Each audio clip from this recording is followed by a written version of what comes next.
Good evening, ladies and gentlemen. Thanks. First of all, Mr. Koo, I don't think anyone here thinks you're orang asing or anything like that.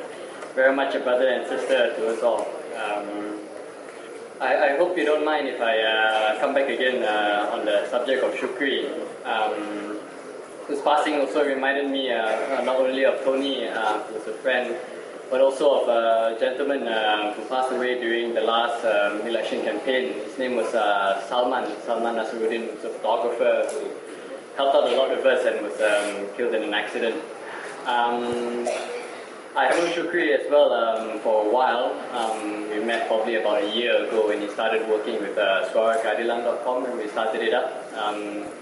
It was a real gift. He took a lot of work off our hands and it was a real asset to the team. It was, he did good work. It's a big help.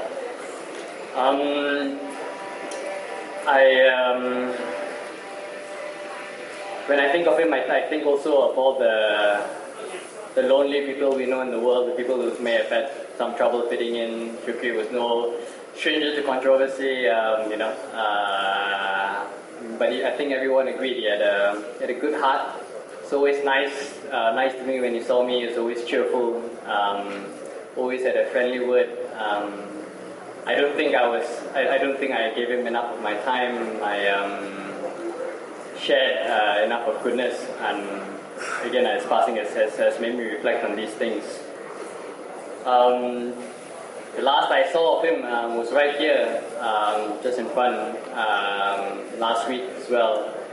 I remember he was talking about the Kuala Terengganu by-elections. He's from Kuala Terengganu. So he said, datang kat net, datang rumah saya nanti boleh jumpa.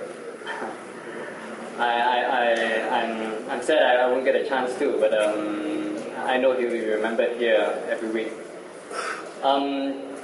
Just if you don't mind, a few words also on this gathering, which has been which is still going strong miraculously. This 10th, 11th evening. A lot of us people might ask you, well, why do you come, or what is the vigil about? Some of us say it's an ISA thing, or something like that. And indeed, that's how it started off. An anti-ISA vigil, a free RPK vigil, an RPK who now walks free among us with a cool T-shirt. And it's an amazing thing, and I really hope that all of you know and believe that you played a part in not only letting him free, helping him get free, but also the rest. As you know, not so long ago, in the last month or so, they released another 17 detainees. So I hope you're making a difference. I hope you'll come back, week after week. And if you can't make it 1 week, it's okay. The rest of us will hold the fort. But come back the week after. It does make a difference. I hope all of you here also. There are lots of other causes to remember as well. In this, on the subject of detention without trial, I say it's not the only law in Malaysia that can be used to detain someone without trial. There's also the emergency ordinance. I think the Dangerous Drugs Act, something along those lines. In the emergency ordinance, detainees are held in Simpang Ngam. Some of you may or may not have heard of them. These are not high-profile politicians or activists or things like that. These are a lot of blue-collar, working-class people who are arrested on suspicion of committing crimes or things like that. Generally ridiculous reasons. So I hope we can remember them here night after night as well. Those anyone held without trial, without access to a free and fair trial. There are all sorts of other people who are persecuted as well. Migrants. Just this morning, I think there was another big raid in KTM or something like that. Rela raids. A lot of people have come to Malaysia just looking for a better life, trying to escape intolerable conditions. Not unlike many of ancestors of you and me here not so long ago, and have faced constant harassment, constant arrests, beatings. I think recently it was revealed over the last couple of years, 1,300 of them died in detention.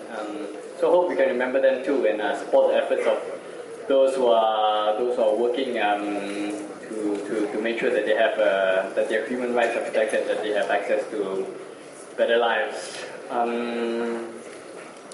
So yeah, I think that's it. Again, I really hope you know how good it is to see all of you, how much it means to myself, to the rest of us who've been in this line for a little while.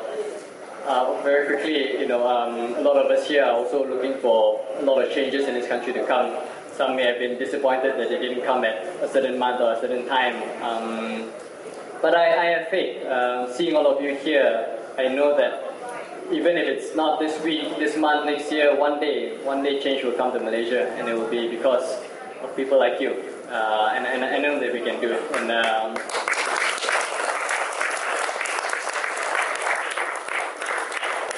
And whoever it is that sits in Shah Alam or Putrajaya, in whichever government, we'll continue to hold them accountable. It doesn't matter who they are. We'll know that this what we have here with this gathering here today is the seeds of the Rakyat, people who will not let their rights be taken away, will not let our country be stolen by corruption. So thank you so much for coming, and as they've been saying, take the time to get to know one another. I've made some really good friends here. They've been a blessing to my life. Thank you all very much. I hope to see you next week. Merry Christmas. Happy New Year. Bright young man, sorry Ned, I have to tell this story every time you speak. Bright young man went to jail for his beliefs and for willing to speak out. As a parent, if I could design the DNA of my child, I'll design someone like Ned.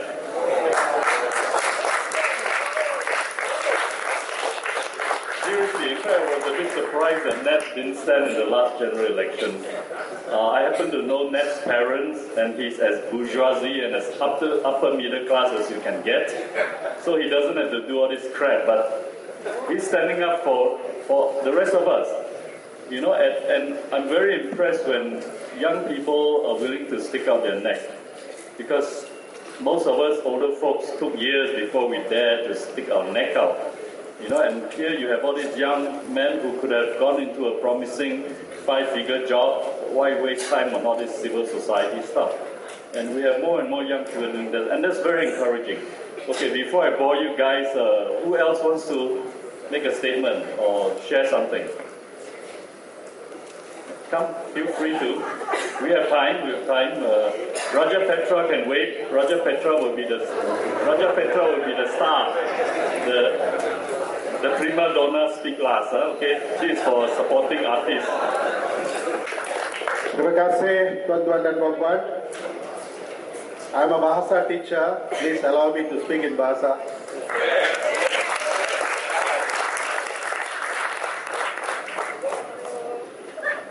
Tahun 2008 adalah satu-satunya tahun yang saya nampak pelajar-pelajar saya sendiri, tingkatan 4, tingkatan 5, menjadi begitu anti kerajaan. I read their essays, I know. Saya terpaksa memberi nasihat keras kepada mereka. Jangan buat kerja ini. Kamu ada blog, kamu ada tempat lain untuk meluahkan rasa tidak puas hati terhadap kerajaan. Tetapi ini adalah hasil daripada sistem pendidikan kita. The wrong hasil. The wrong product we are creating. Saya mengajar satu teknik kepada pelajar-pelajar saya untuk penulisan karangan. Hari ini saya kongsi teknik itu dengan saudara dan saudari. Teknik Pepsi. Teknik Pepsi. Maybe some of you know. Pepsi nomor 1, politik. Kita kena tukar. 2, E, ekonomi kena tukar. 3, P, pendidikan pun kena tukar. S, sosial kena tukar. I, industri pun kena tukar. 50 tahun kita merdeka. Saya bagi teknik Pepsi. People pay me for that. You don't have to. Jadi segala-galanya mesti ditukar kerana kita adalah ejen perubahan. Kita adalah ejen perubahan. Nak berubah bukan senang. Begitu sukar. Change is so difficult. Until at some time I also have given up. People don't change, I take it, never mind. Because it's really, really difficult to do. But we have started. Kini kita berada di sini sebagai ejen perubahan. Dan saya berasa bangga berada bersama kumpulan ini. Bersama rakyat Malaysia yang begitu baik. Jadi kita akan teruskan. Dan saya minta sokongan saudara dan saudari berterusan untuk kita tukar Pepsi. Everything must change. Politics, academics, social, everything. Let's go back and become the true Malaysia that we all know before. Thank you. Terima kasih. Terima kasih.